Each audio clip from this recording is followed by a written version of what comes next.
Nauwi naman sa trahedya ang masaya sanang bonding ng magkakaibigan sa Mahusay River sa barangay San Vicente, Calasiao, Pangasinan noong Sabado, June 6.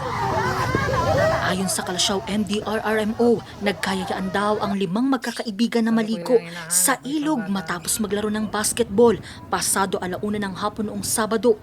Nang mapunta sila sa malalim na parte ng ilog at tangayin ng malakas na agos. Naligtas ang 4 pero bigo silang mahanap ang isa pang binatilyo. Itong mga naligo po doon is magkakaibigan po sila.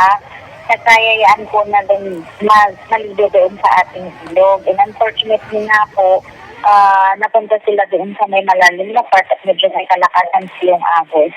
So, 5 magkakaibigan po yun. Yung 4 po is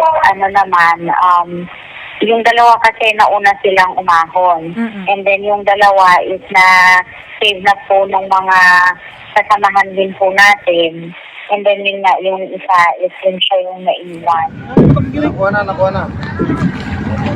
Inabot ng 16 na oras ang isinagawang search and rescue operation ng pinagsanib na puwersa ng BFP, Calasiao MPS at ng Calasiao MDRRMO. At pasado 7 ng umaga kahapon, June 7, ang katawan ng binatilyo na-recover. Ang biktima, isang 14 anyos na lalaki na residente ng San Manuel, Pangasinan.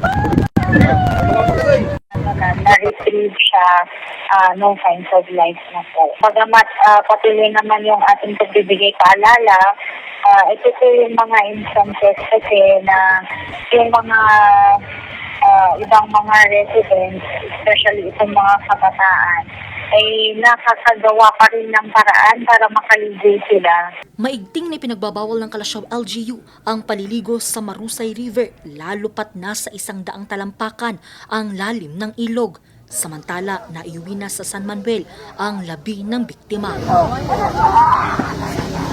Angel Arquero, RNG News.